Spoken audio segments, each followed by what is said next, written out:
ದಿನ ದಿನಕ್ಕೂ ಕುತೂಹಲ ಮೂಡಿಸಿರುವಂತದ್ದು ಧರ್ಮಸ್ಥಳ ಕೇಸ್. ಇಂದು 13ನೇ ಪಾಯಿಂಟ್ ಶೋಧ ಸಾಧ್ಯತೆ ಇವತ್ತೇ ಮಾಡ್ತಾರಾ ಗೊತ್ತಿಲ್ಲ, ಬಟ್ ಒಂದು ಗೆಸ್ಸು 13ನೇ ಸ್ಪಾಟ್ ಅಲ್ಲಿ ಆಗಬಹುದೇನೋ ಅಂತ.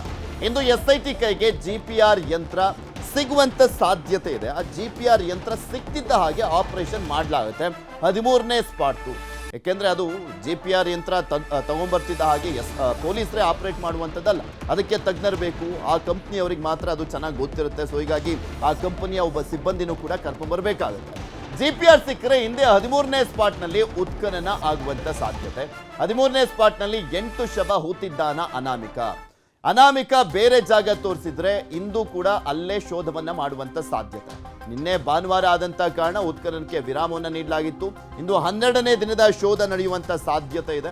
GPR ಯಂತ್ರ ಆಗಮಿಸಿದ್ರೆ 13ನೇ ಸ್ಪಾಟ್ನಲ್ಲಿ ಹುಡುಕಾಟವನ್ನ ಮಾಡಲಾಗುತ್ತೆ. ಇಲ್ಲ ಅಂದ್ರೆ ಬೇರೆ ಜಾಗ ತೋರಿಸಿದ್ರೆ ಅಲ್ಲೇ ಉತ್ಖನನವನ್ನ ಮಾಡುವಂತ ಸಾಧ್ಯತೆ ಇರುವಂತದ್ದು. ಇದ್ರ ಬಗ್ಗೆ ಮಾಹಿತಿಯನ್ನ ಕೊಡ್ತಾರೆ ನಮ್ಮ ಪ್ರತಿನಿಧಿ ಕಿಶನ್. ನಮ್ಮ ಜೊತೆ ನೇರ ಸಂಪರ್ಕದಲ್ಲೇ ಇದ್ದಾರೆ.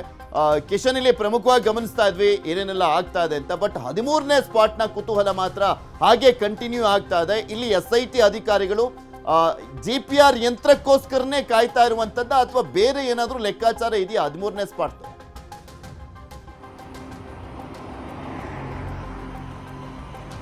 ಪೃಥ್ವಿ, ಈಗಾಗಲೇ 13ನೇ ಸ್ಪಾಟ್ ಇದೆ. ಅದು ಬಹಳಷ್ಟು ಗೊಂದಲದ ಗೂಡಾಗಿರುವಂಥದ್ದು. ಯಾಕೆಂದ್ರೆ ಸಾಕಷ್ಟು ಸಮಯದಿಂದ 13ನೇ ಸ್ಪಾಟ್ ಅಲ್ಲಿ ಏನಿದೆ, ಅದರ ಕೌತುಕ ಏನು ಅನ್ನೋದ್ರ ಬಗ್ಗೆ ಜನಸಾಮಾನ್ಯ ಪ್ರಶ್ನೆಗಳನ್ನು ಎತ್ತಾ ಇದ್ರು. ಆದ್ರೆ ಇದೀಗ 13ನೇ ಸ್ಪಾಟ್ ಅಲ್ಲಿ ಉತ್ಖನನ ಮಾಡ್ತಾರಾ ಇಲ್ವಾ ಅನ್ನೋದೇ ಬಹಳಷ್ಟು ದೊಡ್ಡ ಮಟ್ಟಿನ ಸವಾಲು. ಯಾಕಂದ್ರೆ ಅಲ್ಲಿ GPR ಸಿಸ್ಟಮ್ ಅನ್ನ ಬಳಸೋದಾದ್ರೂ ಕೂಡ ಅದಕ್ಕೆ ಹಲವು ತಾಂತ್ರಿಕ ಅಡಚಣೆಗಳು ಕೂಡ ಇದೆ. ಯಾಕಂದ್ರೆ ಮೇಲ್ಭಾಗದಲ್ಲಿ ವಿದ್ಯುತ್ ತಂತಿಗಳು ಹಾದು ಹೋಗಿದೆ, ಕೆಳಭಾಗದಲ್ಲಿ ಸುಮಾರು 20 ಅಡಿಯಷ್ಟು ಮಣ್ಣು ಅಲ್ಲಿ ಹಾಕಿರುವಂತದ್ದು.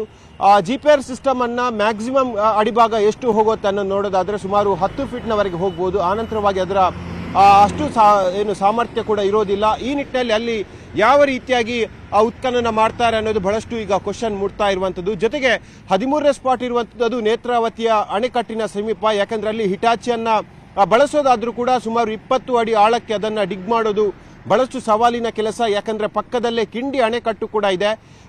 ಈ ಭಾಗದಲ್ಲಿ ಹೆಚ್ಚು ಡಿಗ್ ಮಾಡಿದ್ರೆ ಕಿಂಡಿ ಅಣೆಕಟ್ಟಿಗೆ ಹಾನಿಯಾಗುವಂತಹ ಸಾಧ್ಯತೆಗಳು ಕೂಡ ಇದೆ. ಜೊತೆಗೆ ಅಲ್ಲಿರುವಂತಹ ಪಾರ್ಕಿಂಗ್ ಏರಿಯಾ ಆಗಿರ್ಬೋದು, ರಸ್ತೆಗಳಿಗೆ ಕೂಡ ಹಾನಿಯಾಗುವಂತಹ ಸಾಧ್ಯತೆಗಳು ಕೂಡ ಇದೆ.